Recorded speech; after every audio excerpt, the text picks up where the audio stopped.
Good day, class. I am your teacher for today. I am RJ Oka. Before we proceed to our lesson, let's have first our prayer. In the name of the Father, the Son, and the Spirit. Amen. Almighty God, you are the source of life. We thank you for all the blessings you have given to us. Thank you for giving us another day to learn something new. Clear our mind and help us focus. Guide us and our teacher as we study and create new learning experiences. We pray in the name of Jesus Christ. Amen. So, ayun, bago tayo mag-proceed, magkaroon na tayo ng ating motivation. So, meron ako dito yung jumble letter at hulaan lang kung ano yung sagot. So, number 1 ay ito. Hulaan nyo. 5, 4, 3, 2, 1. So, ayan. Kung tama kayo, ang sagot natin ay foodborne illness. Ito, number 2. Okay, ang sagot natin ay foodborne infection. So, for our last, number 3. And kung tama kayo, ang sagot natin ay foodborne intoxication. So, ayun. Siguro naman nagkaroon na tayo ng idea para sa ating bagong lesson. So, before we proceed to our new lesson, so let's have our recall. Ano nga ba yung mga natutunan nyo sa ating mga last discussions? So, sana may natutunan kayo sa last discussion dahil ang topic natin ngayon ay tungkol sa mga foodborne illness o yung mga hazard sa ating mga foods na pinakain araw-araw. So, here's our learning objectives. Number 1 is I learned the different ways on how to prevent foodborne illness at home. Number 2, perform the 3 types of foodborne illnesses. And number 3, valuing the different potentially hazard foods. So, para magkaroon kayo ng mas malalim na pagkakawa sa ating lessons, magkaroon muna tayo ng role play as our activity. So, I will be divided into 3 groups, and each group will give a topic based on types of foodborne illnesses. So, meron tayo tatlo: foodborne infection, foodborne intoxication, and foodborne toxical infection. And in each group have their topic, they will search the topic and make a role play. Each group have 5 minutes preparation and 5 minutes to for their presentation. So, sana sa activity na ito ay mas magkaroon pa tayo ng mas malalim na understanding sa ating mga lesson. So, dumako na tayo sa ating lesson. So, for our discussion, the lesson 1, prevention of foodborne illness. So, paano nga ba natin mag-prevent o iiwasan yung pagkakaroon ng mga foodborne illness or foodborne diseases? So, here is our introductions. So, according to World Health Organization or WHO, foodborne diseases are caused by eating contaminated foods which can occur at any stage of production, delivery, and consumption chain. This can result from different forms of environmental contamination, which can include pollution in water, soil, air, or even unsafe food storage or processing. An estimated of 200 diseases are caused by ingesting food contaminated with bacteria, viruses, parasites, or chemical substances. So, according to sa World Health Organization or WHO, so nakukuha natin yung mga foodborne illnesses or foodborne diseases sa pamamagitan ng pagkain natin ng mga contaminated foods. So, sa araw-araw, may mga kinakain tayong iba't ibang pagkain na hindi natin namamalayan na yung palang pagkain ay contaminated na. Maaaring contaminated sa environment natin, sa pollution sa tubig, soil, air, or even sa improper storage of foods. So, we have here the foodborne illness. So, ano nga ba ang foodborne illness? So, kagaya ng nabanggit kanina, ang foodborne illness ay nakukuha natin sa mga food contaminated na kinakain natin. mga foreign foods or beverages na contaminated na hindi natin mapansin ay nakakain natin. So maaari siya mag-cause ng infectious or maaaring non-infectious. So foodborne illnesses is defined as a sickness that is caused by the consumption of foods or beverages that are contaminated with certain agent, whether infectious or non-infectious. It is a result when a person consumes contaminated food that causes sickness. Although commonly experienced by some, it is still under control, and if outbreaks occur, this can cause health and economic loss. These are several ways to prevent this from happening, in which some may be done when practice proper handling or foods at home. So, maaari natin may iwasan ba yung foodborne illness kung marunong tayong mag-prepare ng ating mga pagkain. So, maaari natin may iwasan yun. Lalo na sa ating mga tahanan pinagmumulan ng ating prepare ng ating mga pagkain na maaaring doon din magmula ang pagkaroon ng foodborne illness or foodborne diseases. So next ay types of foodborne illnesses. So meron tayong tatlong foodborne illnesses. Una ay Salmonella, pangalawa ay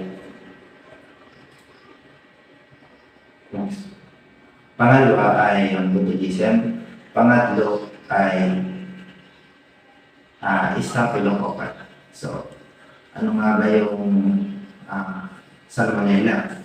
So, ang Salmonella ay nakukuha natin sa poultry. So, yung pinakamataas sa percentage ay poultry. Yung mga poultry na katulad ng mga chicken na naluluto natin na hindi pa ganoon kaluto. Kumbaga ay hapok pa lang. So, meron tayong 29% sa poultry. Then, pangalawang pinakamataas sa percentage ng pinagagaling niya ng Salmonella. Ang Salmonella pala ay isang uri ng microorganism or bacteria. So, balik tayo. Pangalawa na mayroong 20% ay yung other. Pag tinatawag natin iba't ibang pagkain, katulad ng meat, ganyan. Yung pangatlo ay mayroong 18% na nakukuha sa eggs. Yan, katulad ng pagluluto natin ng mga itlog na hindi pa gaano luto. Kagaya ng mas maraming paborito nito, yung hindi pa luto yung egg yolk. Kumbaga ay malasado. Ayan, kumbaga ay malasado pa. Doon mas nagsisimula yung tinatawag natin sa Salmonella. Yan, yung pagluluto natin ng pagkain na hindi pa masyadong luto o hindi pa ganun talaga kaluto. Then, pangatlo ay yung meron tayong 13% na kung saan nakuha natin sa mga vegetables, fruits, and nuts. Meron tayong 13% doon. Then, kasunod nun ay yung pork, may 12%, and beef na may 8%. So, karamihan dito sa ibang bansa na nakikita natin, nag-prepare sila ng mga pagkain ng mga hapok lang. Nakikita natin sa ibang ng pork, yun lang yung parang luto. Kapag hindi ba natin, or slice natin, makikita natin na may mga tugo-tugo pa. So doon magmumula yung tinatawag natin Salmonella. So pangalawa, meron tayong botulism. Food sources associated with botulism. So yung botulism tinatawag is ito yung microorganisms din or bacteria na nakukuha ko sa mga home can o yung mga ay nag-ferment tayo ng mga pagkain tapos nilalagay natin sa mga jars or sa mga can. Una-una doon yung home can, low acid food that has been processed improperly. Kapag hindi natin na-process ng tama yung mga pagkain natin sa mga can. Yung example yung meron tayo dito garlic, green beans, and mushrooms. Pangalawa ay mga smoked, salted, and fermented fish. And nagmumula din yung botulism. Pang-tatlo, fermented marine, mammal, meat. For example, dito yung whale, walrus, and pang-apat, yung baked potatoes, stored, and aluminum foil. And kapag na-store natin yung mga baked potatoes sa aluminum foils lang, which is hindi siya tama or hindi proper na pag-i-store ng ating mga potatoes or baked potatoes kung saan nabubuo yung microorganisms na tinatawag natin botulism na maaari din mag-cause sa foodborne illness. So, narito ang mga signs and symptoms ng botulism. Unang-una yung facial nerve paralysis, remote vision, dry mouth and throat, slurred speech, nausea and vomiting, tachycardia, abdominal distension, muscle weakness, yan kapag pakiramdam natin ay nanghihina tayo, yung walang lakas, ganyan. Then problem with urinating, yung pag nagkaroon tayo ng problema sa pag-ihi natin. Yeah, signs na rin siya or symptoms siya ng botulism. Next, na pangatlong types ng foodborne illnesses ay staphylococcal. So, ayun, nagsisimula yung staphylococcal food poisoning kapag nagkaroon tayo ng contact sa mga hayop. Halimbawa ay nagpiprepare tayo ng foods, tapos meron tayong mga pimples, then, or yung mga pizza, ganyan, pimples, or yung mga sugat na infected. Kumbaga, kapag na-contaminate or nadikitan ng mga pimples natin, bawal nagpunas tayo sa mukha, tapos naghawak tayo sa mga piniprepare natin na foods, doon, maaaring doon magsimula yung tinatawag natin staphylococcal na bacteria. So, maaari din sa hayop kapag yung mga hayop na pinagmulan ng hayop na o yung karne is dun sa hayop na may mga sugat. So, maaari na yung mga infections na rin yung hayop na yun. So, yung mga sugat siya, tapos may mga iba't iba pang karamdaman yung hayop na yun. So, maaari din makuha yung bacteria na staphylococcal. Kapag kinain natin yung meat o yung pork na galing sa hayop na may contaminated na sugat, halimbawa, is maaari tayo itong magkaroon ng iba't ibang symptoms na sanhi ng staphylococcal. So, we have here also the foodborne toxico infection. So, ang example ng foodborne toxico infections is E. coli, na kung saan when contamination leads to infections. Kapag nakain natin yung contaminated foods, ay nag-leads sa infections or parang pagka-infections na nagre-react ang ating katawan. So, nakukuha doon natin yun kapag kumain tayo ng mga meat or mga poultry or pork or yung mga karne ng hayop na may mga virus. Ayan, makukuha natin yung sakit na E. coli doon. Then, maaari din sa pag-inom natin ng mga tubig na madudumi kung saan ay may mga bacteria na rin kasama yun.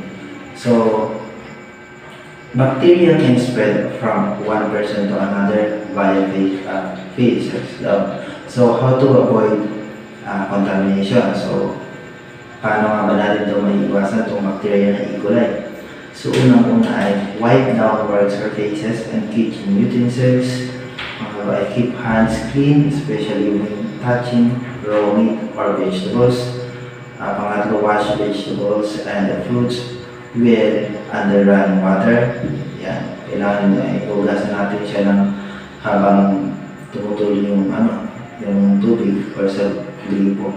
Hindi yung pwede naka-stack lang sa isang bowl tapos doon natin inugasan. So, maaaring stay dun yung bacteria or maaaring hindi siya sumama din sa running water.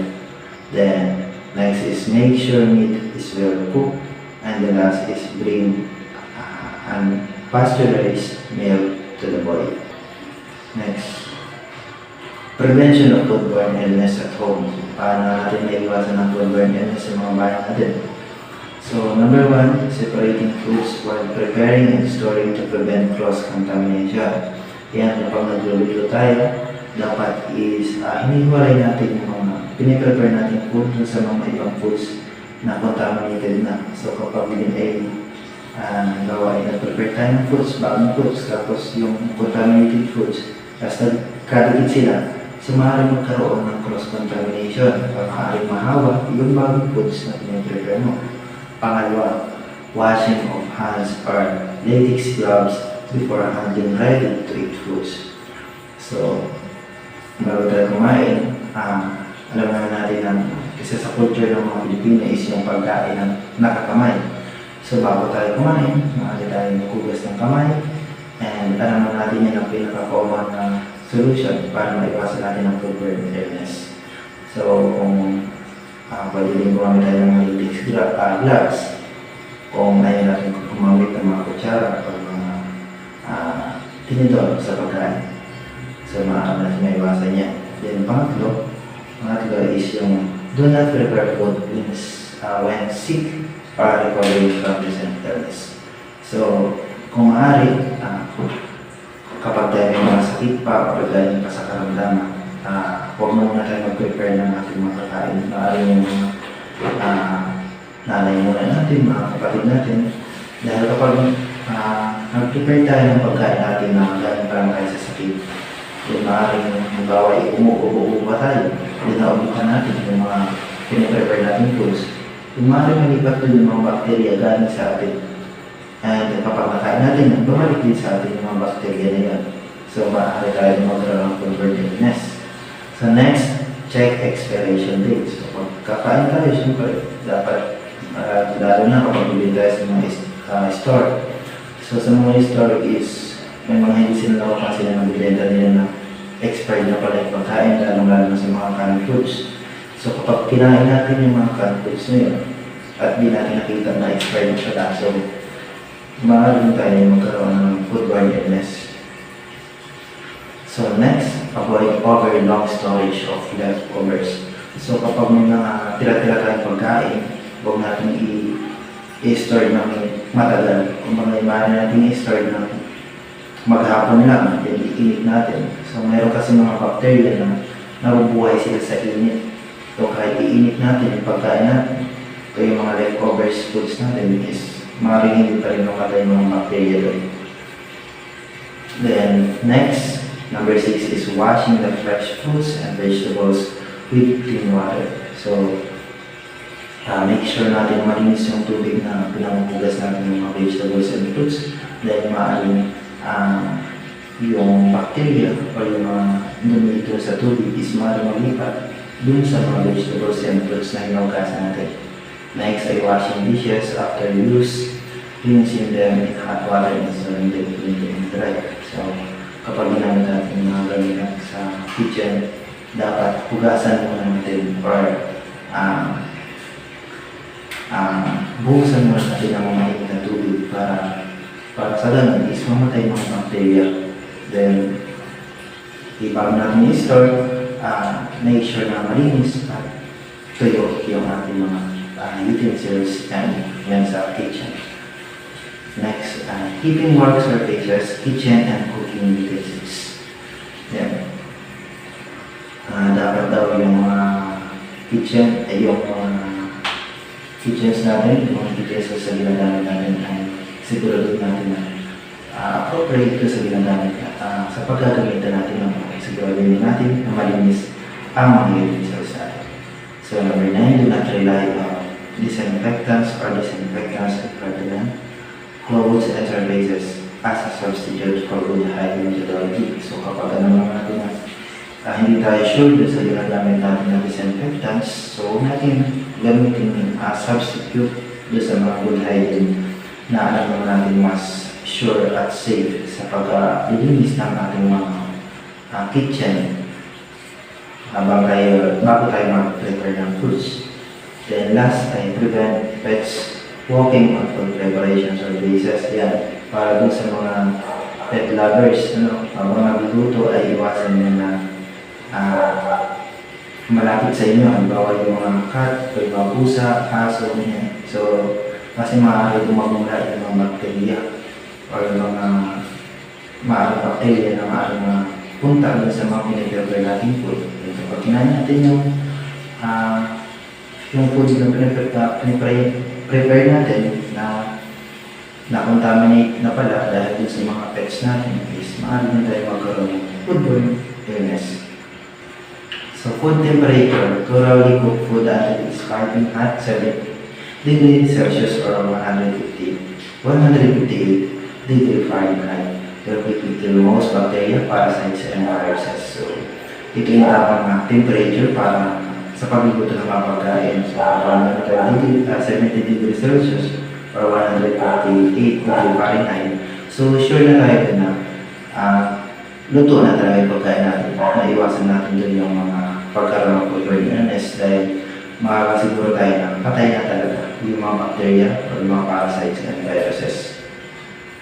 So, produce heat resistance spores that survive temperature up to 100 degrees Celsius to 212 degrees Fahrenheit.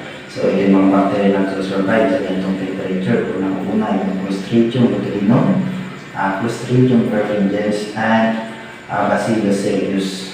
So, sa 190 degrees Fahrenheit naman, meron tayo dito mga bacteria na nabubuhay sa ganitong temperature. Unang-una yung norovirus and hepatitis A. So, katulad ng sabi ko kanina, may mga bacteria na nabubuhay sa hot temperature. So, kung meron nabubuhay sa hot temperature, meron din sa cold temperature. So, para maiwasan natin ito, so sa cold food, should be kept colder than danger zone below 5 degrees Celsius or 41 degrees Fahrenheit. Then, sa hot food naman, should be held at 57 degrees Celsius or 135 degrees Fahrenheit to 20 degrees Celsius or 70 degrees Fahrenheit within 2 hours. So, sana may natutunan kayo sa ating discussions. And, kung may natutunan kayo, maaari pa kayo magbigay ng summary or generalizations ng ating lessons.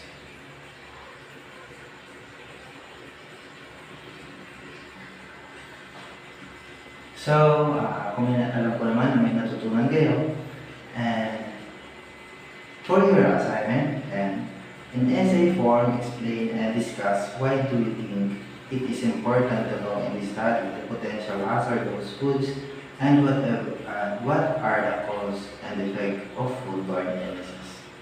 So, ayan, kung may natutunan kayo, maaari sagutan ang ating assignments ngayong araw. So, that's all for today. I hope you learned something and thank you.